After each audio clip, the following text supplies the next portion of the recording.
생존 우선순위 서바이벌 프라이어리티 2025년 9월 27일자를 진행하겠습니다. 1.25 배속을 보시기 바라고 구독, 좋아요 부탁드립니다. 오늘의 편집 내용들입니다. 트럼프, 한국 대미 투자 3,500억 달러는 선불 업프론트. 워싱턴의 박국희 특파원이 조선일보에서 9월 26일 보도를 했습니다.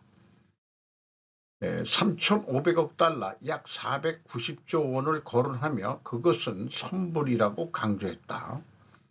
또 25일 백악관에서 중국 동영상 플랫폼 틱톡 관련 행정명령에 서명한 뒤에 우리는 그동안 다른 나라들로부터 제대로 대우받지 못했지만 이제는 다르다. 미국은 이토록 잘해본 적이 없다고 말했다.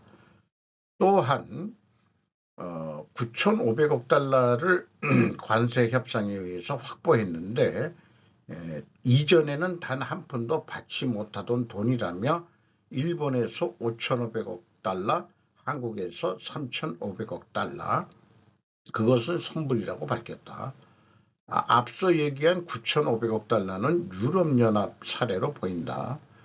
우리나라하고 일본 거 합치면 9,000억 달러인데 유럽에서 받은 돈은 9,500억 달러다. 그러면은 한국과 일본이 합쳐진 경제 규모는 유럽과 맞먹는다. 왜 그러냐? 유럽만큼 경제력이 두 나라를 합치면 그렇게 되니까 상무장관 러트닉이 더 내놔라 하면은 여기서 500억 달러만 더 올리면은 되겠네요. 우리가 4,000억 달러 내면은 9,500억 달러가 되겠네요. 그렇게 좀 비유가 될 것 같습니다. 한미 정상 3,500억 달러 공방, 트럼프 방한 10월 에이펙 분수령, 제가 물음표를 붙였습니다. 차대운 오예진 기자가 연합뉴스에서 9월 26일 날 보도한 내용입니다. 미국 요구대로 하면 금융위기 때 3,500억 달러는 선불, 교착 상태에서 접점 참기는 계속되고 직접 투자 상호 합리성 최대 쟁점으로 나타난다. 이렇게 했습니다. 그리고 그 로이터와의 이 인터뷰에서 이재명 대통령은 3,500억 달러를 현찰로 다 투자하면은 우리나라는 97년도 금융위기 IMF 사태를 당할 수 있다. 이렇게 얘기했습니다. 일본이 먼저 한국에 앞서 자동차 관세 인하를 이제 받았다는 얘기인데 이 대통령은 반미 중 트럼프를 못 만났지만 스콧 베선트 미국 재무장관을 만나서 좀 합리적으로 좀 생각해달라. 그리고 통화 스와프가 필요하지 않느냐. 3,500억 달러를 내려면 이렇게 얘기했는데 베센트가 잘 전달하겠시다라고 얘기를 했다는 뉴스가 있죠.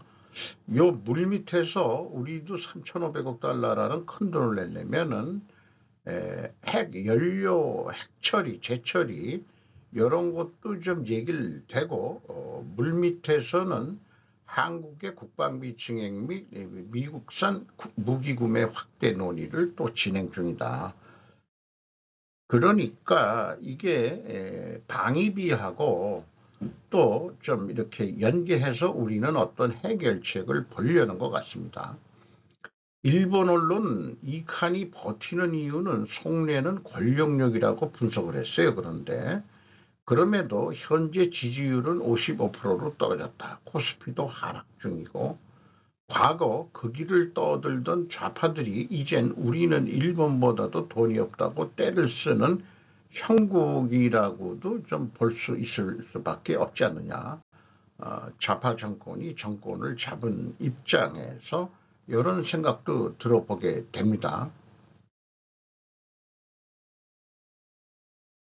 사설 몇 년 앞서가 길못 지키고 있는 중국, 우리 미래가 막히고 있다. 조선일보가 9월 26일 날 보도를 했습니다.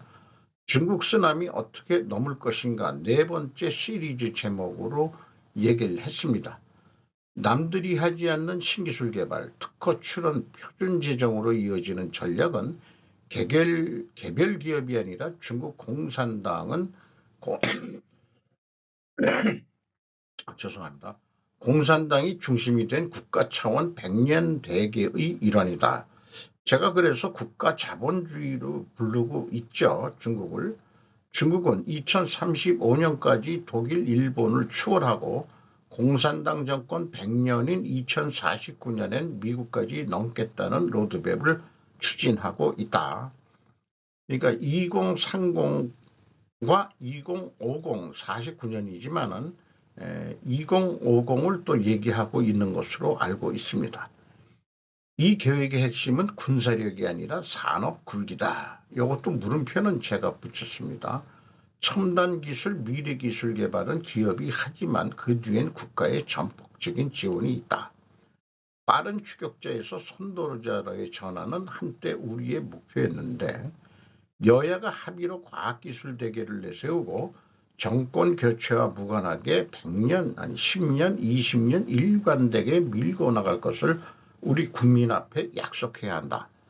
기업이 마음껏 뛸 수 있도록 주 52간 등 낡은 규제들을 혁신해야 한다. 국내 인력만으로는 중국과 경쟁할 수 없다. 세계 최고 인재들을 과감히 불러 모아야 한다. 우리가 먼저 가서 지킬 수 있는 길목이 무엇인지 찾아야 한다.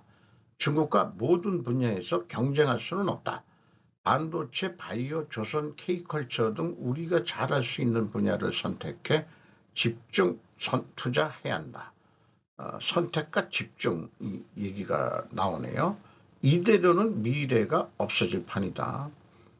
마치 중국 공산당 CCP와 같은 정치체제로 가자는 것처럼 들립니다. 이런 글을 읽어본 전체적인 맥락은 이런 느낌을 저는 또 받는다 이거죠. 관련 뉴스로 네 번째 시리즈로 나왔는데 첫 번째는 한국 산업 다자본 굴기 주역은 기업 아닌 유능한 공산당. 공산당이 유능하다고 얘기를 하고 있네요. 또 가공할 차이나 스피드, 속도는 한때 우리의 정체성이었다. 세 번째는 봉제에서 로봇까지 모든 산업 다 하는 중국, 우린 뭘 하나. 이렇게 보면은 이런 기분이 든다 이거예요. 박영수의 글로벌아이, 플라자 합의 40년, 망령은 다시 부활할 것인가. 디지털 타임즈에서 9월 26일 날 보도했습니다. 일본의 잃어버린 30년을 촉발한 플라자 합의가 이루어진 지 지난 22일로 40년이 됐다. 당시 미국은 동맹국의 팔을 비틀어 무역 적자 완화를 꾀했지만 일본은 장기 침체라는 뼈아픈 고통을 겪어야 했다. 40년이 흐른 지금 제2의 플라자 합의가 거론되고 있다. 남의 얘기가 아니다. eng화절상 일본 경제 무너뜨리다. 많이들 얘기 나온 거니까 이것은 좀 생략하기로 하고요. 어쨌든 환율 전쟁 내성 키워야 한다는 소제목으로 풀어갔습니다. 또 제2의 플라자 합의는 아직 가설에 불과하지만은 이거에 맞서 가지고 어떤 우리가 대응할 수 있는 내성을 키워야 되지 않겠냐. 그래서 일본의 사례를 통해 급격한 환율 조정이 경제적 착륙으로 이어짐을 목격을 했었으니까 외부 충격에 대비해 경제 체제를 근본적으로 변화해야 한다. 이렇게 표현했는데 이런 말은 누구나 할 수 있는 것 같아요. 이 논설위원으로 되어 있습니다. 이 박영서라는 기자분이. 그런데 이 한일은 환율로 하겠지만 중국한테는 일전불사하겠다는 게 현재 미국으로 저는 봅니다. 그 위안화 자체를 이 기축통화 이런 식으로까지 도전을 하려는 거니까 중국은 절상해라고 얘기해도 말을 안 들을 거가 뻔한 거니까 말 안 들으면은 어떻게 될 거냐? 전쟁을 불사하겠다. 이런 거로 저는 이해를 하고 있습니다. 리찬 총리 미 각계 인사들 적극적 행동 취해 실질 협력 확대해야 제목 자체가 아직도 자기네들이 아주 대단한 강자인 식으로 얘기를 하는 그 냄새가 납니다. 이우준 기자가 세계일보에서 보도했습니다. 중국 관영 신화통신의 말이 인용이 된 거예요. 다른 서구 언론 매체에서는 이런 게 본 게 별로 없습니다. 유엔 총회 참석차 뉴욕을 방문한 리창 총리가 미중 무역 전국위원회, 미중 관계 전국위원회, 미국 상공회의소 대외관계위원회 대표 학자 및 기업 담당자와 좌담회를 주재했다. 자기네들이 개최한 모양이에요. 리 총리는 중미 관계는 세계에서 가장 중요한 양자 관계로 두 나라는 파트너이자 친구가 될 수 있고 이렇게 돼야 된다며 중미는 세계의 두 주요 세력으로서 상호 존중하고 평화롭게 공존하며 협력과 상생을 통해 상호 성취 속에서 공동 번영을 이뤄야 한다고 말했다. 말로는 틀린 게 없어요. 그는 중국이 경제의 안정적이고 건강 발전을 유지할 자신과 능력이 있다며 외부 환경이 어떻게 변하든 중국은 외국 자본 기업의 발전에 더 많은 확실성을 제공하기 위해 최선을 다할 것이라고도 설명했다. 외국 자본이 떠나고 있다는 뜻으로 이해가 됩니다. 이날 좌담회에 참석한 미국 측 인사들은 미중 관계는 양국과 세계에 영향을 미치며 양국이 고위급 교류를 유지하고 각 분야의 대화를 확대하며 상호 이익 협력을 강화하고 인문 교류를 발전시켜 국제사회에 더 많은 확실성을 주입해야 한다고 말했다. 국제사회에 더 많은 확실성을 주입해야 한다. 주입이라는 것은 뭔가 백신 같은 거를 좀 넣어줘서 이렇게 되는데 최태원의 한일경제공동체 발언 공격할 것 같다. 리창 총리는 한일경제공동체는 결국 중국에 좀 대항도 좀 하자는 의미도 들어가 있는데 왜냐하면은 그동안에 SK 최태원 회장의 행보는 친중인지 반중인지 애매한 스탠스로 하기 때문에 이런 일본하고 친해지겠다, 경제 공동체로 가겠다 한 말은 조금 기분 나쁘게 리창한테는 들릴 것 같기도 합니다. 중국의 선택과 전략, 기존 국제 질서에 대한 대항, 에토오 나호코가 니폰컴에 기고한 글입니다. 9월 중국의 군사 퍼레이드와 그 직전에 열린 상하이 협력기구 정상회의 이 두 외교 무대는 명백히 시진핑 국가주석의 미국 도전장이라고 필자는 지적한다. 이렇게 도전을 했는데도 리창은 와가지고 미국은 무조건 중국에 협력을 해라. 이런 식으로 얘기한 꼴이 되는 거죠. 기존의 국제 질서에 대한 경쟁이 선명하게. 중국의 군사적 파워, 관련국가 강한 제휴, 그리고 전후 국제 질서와 평화의 옹호자로서 정당성을 과시하는 인지전의 측면일 것이다. 인지전, 요즘은 초안전, 통일전선 전략, 이게 다 같은 말로 이해가 됩니다. 하나는 시진핑 정권이 기존의 국제 질서에 경합할 의사와 판도를 분명히 한 것이다. 또 하나는 제2차 세계대전의 전승국이자 군사대국인 중국은 정당한 권리로서 국제질서의 조정에 관여한다는 메시지다. 공산당이 전승국은 아니고 그 대만의 그 중화인민공화국이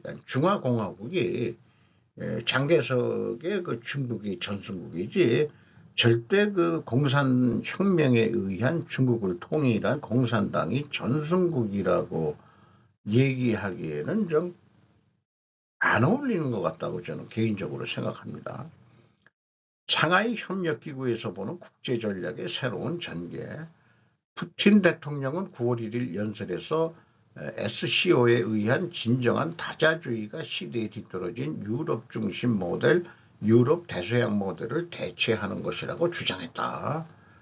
시 국가주석 또한 냉전사고와 진영대항, 괴롭힘 행위에 반대하며 2021년에 제시한 글로벌 발전 이니셔티브, 디벨로프 이니셔티브, 그 다음에 2022년에 글로벌 안전보장 이니셔티브, 글로벌 세큐리티 이니셔티브, 2023년 3월에 제기된 글로벌 문명 이니셔티브, 글로벌 시빌라이제이션 이니셔티브, 이번에는 그것을 4대 글로벌 이니셔티브에 대해 새로운 네 번째 기둥으로서 통치 기둥을 언급을 하고 있답니다. 이거 기둥이라는 그 표현은 필라라고 해가지고 필라즈 서양식 그 뭔가 그 이념을 얘기할 때 기초가 되는 그런 기둥들을 얘기하죠. 그 신전 같은 거 질 때 기둥들을 올려놓으니까 그런 또 냄새도 나긴 납니다. 해가 갈수록 이원론화의 옥탑방을 거듭하고 최종적으로 시정권은 GDI, GSI, GCI라는 외교 전략의 세 구등 위에 인류 운명 공동체라는 목표를 내걸고 중국이 이 실현을 리드한다고 하는 국제 비전을 그리게 되고 있었다. 그 공동체라는 말은 제가 그 국내에서 들은 거는 카톨릭에서 신앙 공동체. 근데 그 영어로 하면 커뮤니티죠, 커뮤니티. 이게 옛날에는 제가 공동체라고 번역이 되면 참 긍정적 의미로 받아들였는데 요즘은 그 시진핑 엉아 때문에 운명 공동체 이런 이따위 그 공생, 공영 뭐 이런 이 공자가 들어가는 말이 들어가면 이상하게 말은 좋은데 이 통하지가 않아요. 왜 그렇게 됐는지 모르지만 2025년 9월은 앞으로 계속되는 동아시아 지역의 세력 구도가 제시된 기점으로서 상기될지도 모른다. 2025년 9월 중국의 전승절 기념 퍼레이드에 동원된 나라들의 면모는 다자주의를 주장하는 그런 국가들의 모임 같은 성격이 되니까 이 동아시아 세력 구도가 제시된 기점으로 보인다. 세력 분포가 장기화될 가능성, 드러난 대립 구도는 얼마나 구조화되어 있는가. 애초에 중로 북한 3국의 관계는 기회주의적이고 서방 국가처럼 공유하는 가치에 기초한 장기적인 것은 아니지 않았던가. 중국에서 프로파간다에 활려온 전통적인 통치 수법의 하나이다. 수법을 서서히 해외에 거주하는 액터나 국제기구 다른 국가에 대해 응용하게 지금 나가고 있다. 그게 뭐 초안전, 인지전, 통일전선 전략 이런 거죠. 중국은 지금 그렇게 하고 있다는 얘기입니다. 겉으로는 운명 공동체라고 얘기를 하죠. 중국 정치에서 화어권, 디스코스 파워라고 표현하네요. 둘러싼 국제 전략으로 논의되는 문제다. 전 세계적으로 중국이 평화의 옹호자라는 언서를 유포하고 있다. 하지만 프로파간다가 부풀어 오를 정도로 중국 사회는 매우 유감스러운 일이지만 내향 지향이 강해져 중국 이해가 설명하는 중국의 실천을 점점 받아들이기 어려워질 것 같다. 이렇게 표현을 했는데 요거는 제가 좀 이해하기가 조금 어려운 표현인 것 같습니다. 어쨌든 미국이 국방부를 전쟁부로 바꾼 이상 미중 전쟁은 불가피할 것이라고 저는 보입니다. 그것은 결국 중국의 대만 침공으로 촉발될 것이다. 그리고 이재명의 END 이니셔티브, 중국 시진핑 이니셔티브를 흉내낸 것 같다는 느낌도 들어옵니다. E가 익스체인지 교류고, 그 다음에 N이 노멀라이제이션이고, D가 디벨로퍼먼트 쪽인가 그랬나요? 그렇게 됩니다.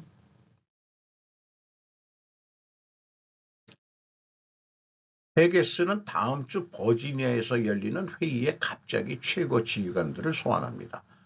콘스탄틴 포르핀, 엠마 버로우스, 벤 피리 세 기자가 AP에서 9월 26일 날 보도했습니다.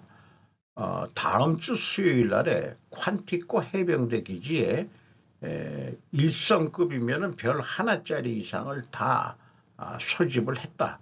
그런데 왜 불렀는지는 이유가 밝혀지지 않았다. 그런데 그 전조로서 올해 헤게스는 군대의 사성장군 장교의 20%를 감원하라고 명령을 했고, 군대 전체의 모든 장군 및 깃발 장교의 10%를 추가로 감원하라고 지시했으며, 주 방위군에서 최고 직책의 20%를 해임하라고 지시했다. 또 2월에 헤게스는 에드미러를 해고했다. 해군 최고의 장교인 리사 프란체키와 공군에서 두 번째 높은 장교인 제임스 라이프 장군은 아무런 설명도 하지 않았다. 그는 또한 군 고위 변호사들을 해임했다.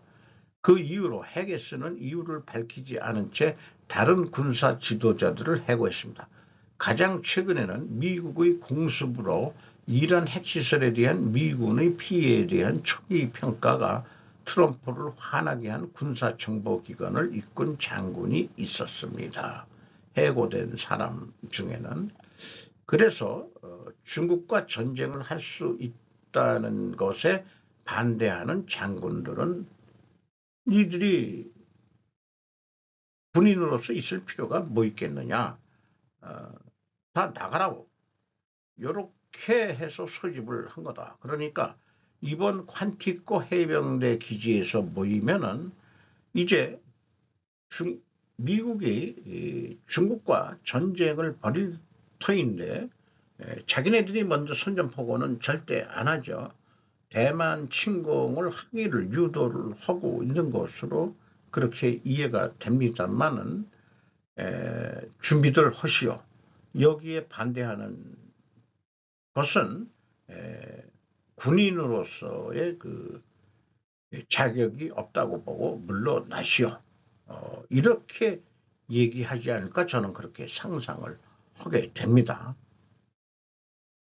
스타벅스 구조조정 계획으로 매장 폐쇄 900개 일자리 감축.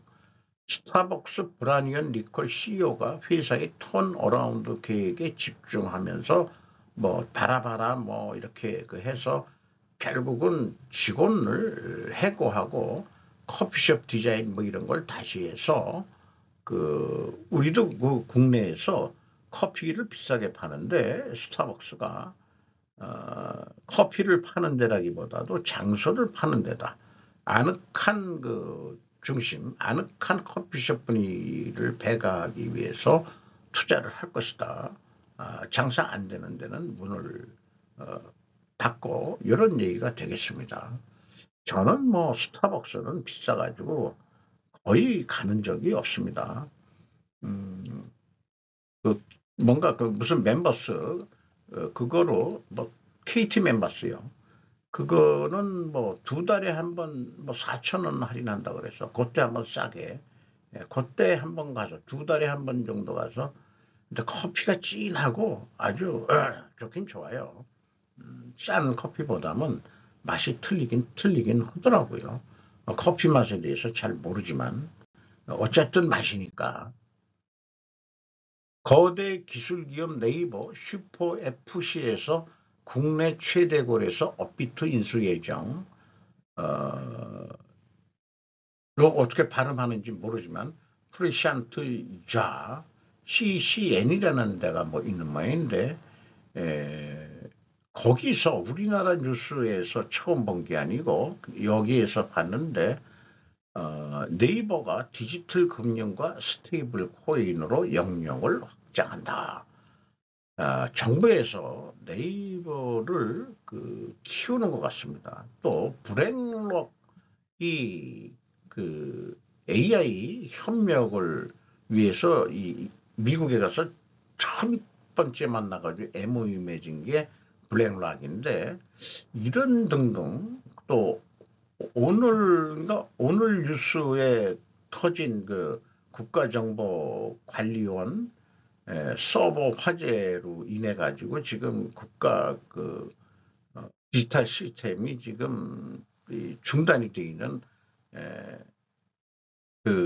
셧다운이 되어 있다고 하는, 그거 해서 네이버가 지금 대신 무슨 알려주고 있다고 그러는데, 그만큼 뭔가 네이버를 키우려는 그런 거하고도 연결이 되어 있지 않을까, 그런 생각을 하게 됩니다.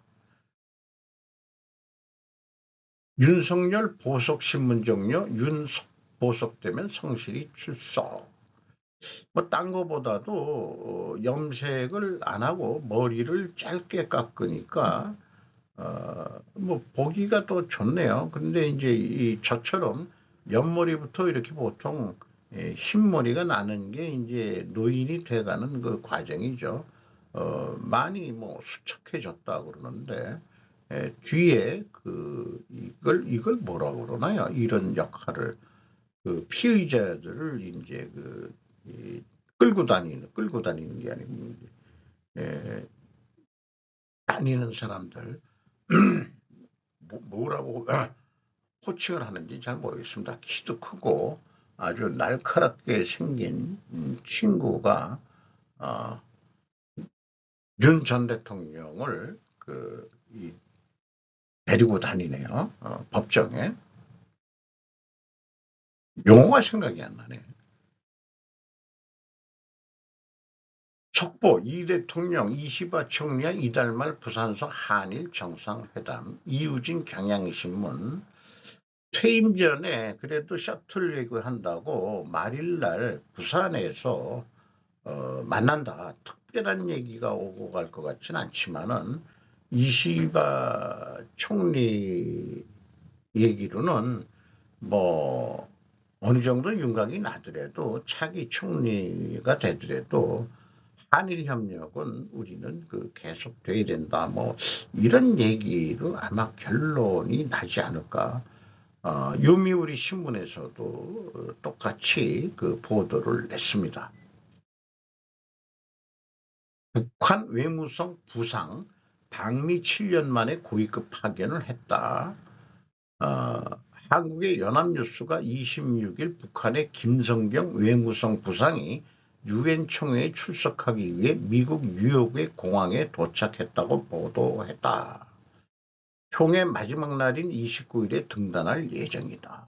이렇게 돼 있고, 고위급 인사를 파견한 것은 2018년 리용호 당시 외무상 이후 7년 만에 유엔 총회에 와서 외무성 부상이 김선경이라고, 이름은 여잔가요? 남자인지 모르겠네, 아직. 이렇게 이제 간단하게 북한의 고위급 인사가 유엔에 가서 이번에 연설을 할 예정이다. 이렇게 얘기를 하고 있네요. 네타냐후 총리가 유엔에서 연설하는 동안 대표단이 퇴장. CNN K 킹스턴 GMA에서 9월 26일 날 보도했습니다. 이스라엘은 그 일을 끝내야 합니다. 그래서 우리는 가능한 한 빨리 끝내고 싶습니다. 뭐 이런 표현을 했는데, 네타냐후가 연설할 때 회의장을 퇴장하는 사람들 자리를 많이 띄고 있는 장면이 눈에 띄고 있습니다.